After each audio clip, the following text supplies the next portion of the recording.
আমি প্রথমেই মহান রব্বুল আলামিনের প্রতি কোটি শুকরিয়া আদায় করছি। জাতীয় সংসদে কার্যত আমার জীবনে প্রথম পূর্ণাঙ্গ বক্তব্য রাখার সুযোগ পেয়েছি। আমি আমার মরহুম বাবা সাবেক সংসদ সদস্য সাদেক হোসেন খোকা এবং আমার মাতা ইসমতারা, তাদের দোয়ায় আজকে মহান রব্বুল আলামিনের বদৌলতে আজকে আমি মহান সংসদে দাঁড়িয়ে বক্তব্য রাখার সুযোগ পেয়েছি।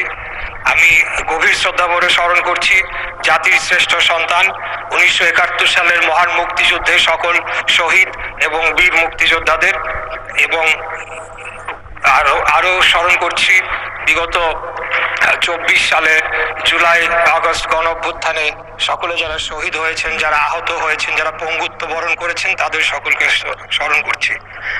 মাননীয় স্পিকার, গত কয়েকদিন যাবৎ এই সংসদে দাঁড়িয়ে অনেক নেতৃবৃন্দের বক্তব্য, অনেক সদস্যদের বক্তব্য শুনেছি।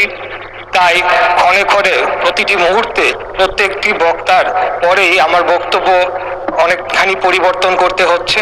যেভাবে আমি ভেবেছিলাম যে আমার জীবনের প্রথম বক্তব্য রাখবো, সেখান থেকে অনেকটাই এখন সরে আসতে হচ্ছে আর কি। মাননীয় স্পিকার, আমি মুক্তিযুদ্ধ বিষয়ক মন্ত্রণালয়ের দায়িত্ব পেয়েছি। সেজন্য আমি আমাদের নেতা মাননীয় সংসদ নেতা মাননীয় প্রধানমন্ত্রী জনাব তারেক রহমানের প্রতি কৃতজ্ঞতা জানাচ্ছি। উনি আমাকে সুযোগ দিয়েছেন, উনি আমাকে মনোনয়ন দিয়েছেন এবং ঢাকা 6 আসনের সর্বস্তরের ভোটাররা তাদের মূল্যবান ভোট দিয়ে আমাকে সংসদে পাঠিয়েছেন। মাননীয় স্পিকার,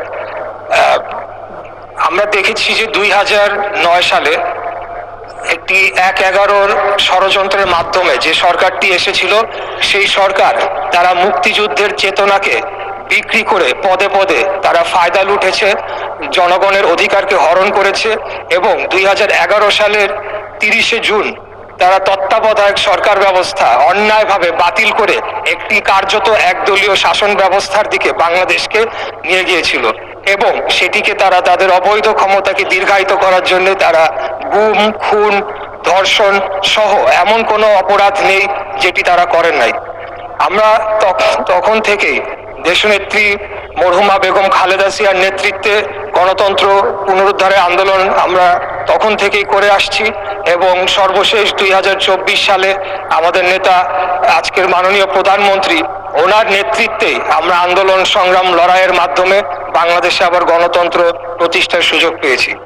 মাননীয় স্পিকার, আমি একটু বলতে চাই যে আমাদের সম্মানিত বিরোধী দলের সদস্যবৃন্দরা এখানে রয়েছেন, তাদের অনেকেই খুব সুন্দর বক্তব্য দিয়ে থাকেন, সেটাকে আমরা অ্যাপ্রিসিয়েট করি, কিন্তু তারা সংসদের বাইরে এবং কিছু কিছু ক্ষেত্রে সংসদের ভেতরেও যেভাবে বক্তব্য রাখছেন, তার মাধ্যমে যে বিষ বাষ্প ছড়ানো হচ্ছে, সেটির একটা প্রভাব কিন্তু আমরা বর্তমান যে শিক্ষা প্রতিষ্ঠান ক্যাম্পাস যে উত্তপ্ত হয়েছে, সেখানে আমরা তার প্রভাব একটা দেখতে পাচ্ছি।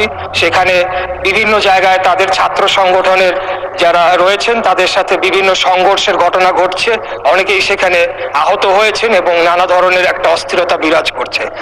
আমি খুব কষ্ট পেয়েছি যে গত সপ্তাহে বৃহস্পতিবার দিন এখানে সুন্দর আলোচনা হলো, জ্বালানি বিষয়ক একটি সমস্যা নিয়ে একটি কমিটি গঠন করা হলো। আমাদের মাননীয় বিরোধী দলের নেতা তিনিও খুব সুন্দর বক্তব্য রাখলেন, কিন্তু পরের 2 দিনই আমরা দেখলাম, যেই 2 দিন সংসদ চলেনি, যে তাদের নেতৃবৃন্দ বিভিন্ন জায়গায় নানা ধরনের কথা বলেছে এবং এক প্রকার জনগণকে উস্কানি দিয়েছে। এমনও কথা বলা হয়েছে যে 17 দিনের মধ্যে নাকি বিএনপি নির্বাচিত সরকারকে তারা ক্ষমতা থেকে হটাবে।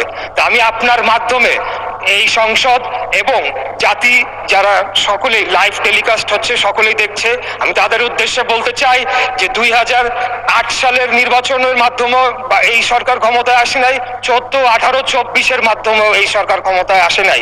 আমরা জনগণের সরাসরি ভোটের মাধ্যমে ম্যান্ডেট প্রাপ্ত হয়ে এই সংসদে এসেছি। আমাদেরকে যদি কেউ হুমকি ধামকি দিয়ে মনে করে সরকার পতন করবে, আমি আপনার মাধ্যমে মাননীয় সংসদ নেতার উদ্দেশ্যে বলতে চাই, আপনি খালি হুকুম দিবেন, ইনশাআল্লাহ বিগত দিনে আপনার নির্দেশ প্রাপ্ত হয়ে আমরা যেভাবে রাজপথে অবস্থান করে জনগণের ভোটের অধিকার প্রতিষ্ঠা করার জন্য আন্দোলন সংগ্রাম করেছি, একইভাবে খুনি হাসিনাকে পতন করার জন্য আমরা যেভাবে আন্দোলন সংগ্রাম করেছি, আমাদেরকে যদি হুমকি দেওয়া হয় তাহলে সম্মানিত বিরোধী দলের প্রতি সম্মান রেখেই বলছি, আপনারা যদি আমাদেরকে পতন করার হুমকি দেন তাহলে বিরোধী দলের অবস্থান থেকে আপনাদেরকে পতন ঘটানো হবে ইনশাআল্লাহ। আমরা কোনো ধরনের অস্থিতিশীল করতে চাই না, আমরা বাংলাদেশে কোনো ধরনের বিভক্তির রাজনীতি চাই না, আমরা একটা শান্তির রাজনীতি চাই, একটা ঐক্যের রাজনীতি চাই।